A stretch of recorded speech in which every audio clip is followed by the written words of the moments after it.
नमस्कार साथियों, यमुना एक्सप्रेसवे से जुड़ी हुई एक बहुत ही बड़ी खबर सामने आई है। जो लैंड फॉर डेवलपमेंट यानी LFD है, वहां पर अब रेजिडेंशियल सोसाइटी, कमर्शियल इंफ्रास्ट्रक्चर और स्पोर्ट्स कॉम्प्लेक्स बनाने के लिए जो रास्ता है वो पूरी तरह से साफ हो गया है। जिसका सबसे बड़ा कारण है जो 14 वर्षों से लंबित केस था जिसमें किसान को मुआवजा नहीं मिला था, उसकी जो प्रक्रिया है अब शुरू हो गई है। तो आज के इस वीडियो में हम यही जानेंगे कि कौन कौन से वो गांव हैं जिनको फेस 1 में मुआवजा दिया जा रहा है और मुआवजे की जो राशि है वो कितनी होने वाली है।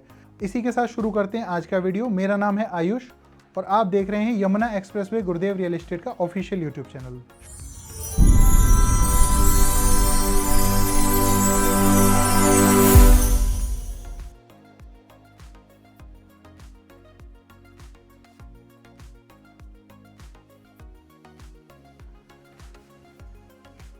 यमुना एक्सप्रेसवे के किनारे LFD की जमीन पर बना सकेंगे सोसाइटियां।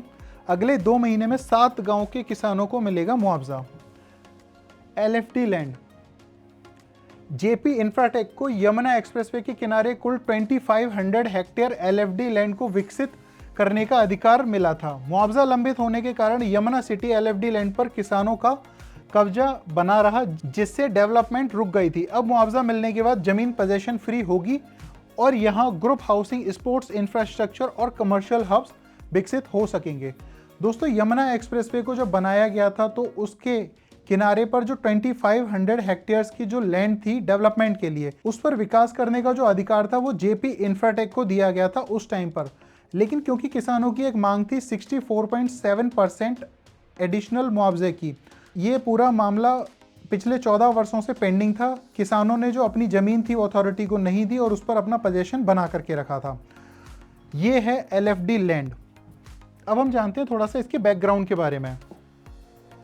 तो यमुना एक्सप्रेसवे जो कि टोटल 165 किलोमीटर लंबा एक्सप्रेसवे है जो कनेक्ट करता है आगरा और नोएडा को, जिसका निर्माण 2012 में कंप्लीट हुआ था। इसकी जो लागत थी लगभग 12,000 करोड़ रुपए थी। इस परियोजना के लिए 10,000 किसानों ने अपनी जमीन दी थी इस एक्सप्रेसवे को बनाने के लिए। किसान पिछले 14 वर्षों से 64.7% इनहेंस्ड कंपनसेशन की मांग कर रहे थे। कुल मुआवजा जो राशि है वो है 1689 करोड़, जिसमें से जो 1335 करोड़ है वो सुरक्षा रियलिटी देगी। दोस्तों, ये सुरक्षा रियलिटी जो है इसी ने JP इंफ्राटेक को टेक ओवर कर लिया है, इसलिए उसके जो भी पेंडिंग ड्यूज है वो सभी कुछ अब सुरक्षा रियलिटी पे करेगी और बाकी के बचे जो 355 करोड़ रुपए हैं ये देगी हमारी यमुना अथॉरिटी। अब बात करते हैं कि कौन कौन से वो गांव होने वाले हैं और कितना मुआवजा दिया जाएगा। तो देखिए, NCLAT ऑर्डर के बाद में सुरक्षा ग्रुप ने 254 करोड़ फर्स्ट इंस्टॉलमेंट का भुगतान कर दिया है। अब प्राधिकरण द्वारा 80 करोड़ कंपनसेशन दिया जाना बाकी है, जो दिया जाएगा 7.3 किलोमीटर से लेकर के 20.6 किलोमीटर स्ट्रेच के किसानों को, जिसकी जो है अथॉरिटी ने कहा है कि वो अगले 2 महीने में इसका वितरण कर देगी। मुआवजा पाने वाले जो गांव हैं उनका नाम होने वाला है दनकौर, जगनपुर, अफजलपुर, सलारपुर, मिर्ज़ापुर, नेलौनी, शाहपुर, अच्छेजा और रौनीजा। अब दोस्तों ये देखते हैं जैसे कि 7.3 किलोमीटर से 22.6 किलोमीटर, तो यमुना एक्सप्रेसवे जहाँ से शुरू होता है उसको हम कहते हैं 0 पॉइंट यानी 0 किलोमीटर। जैसे जैसे आप आगरा की तरफ जाएंगे तो 7.3 किलोमीटर अब जब आप चले जाएंगे वहाँ से लेकर के 22.6 किलोमीटर तक के जो भी जिनकी भी ज़मीन उस एरिया में गई हुई है किसानों की, उन किसानों को सबसे पहले यानी फर्स्ट फेज़ में मुआवजा दिया जाएगा। तो दोस्तों, आज की जो हमारी न्यूज़ थी वो यही थी।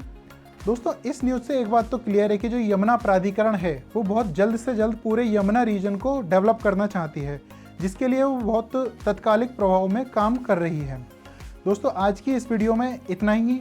अगर आपको ये वीडियो पसंद आई हो तो आप इसे लाइक कर सकते हैं, हमारे चैनल को सब्सक्राइब कीजिए। अगर आपके मन में कोई प्रश्न है तो कमेंट कीजिए।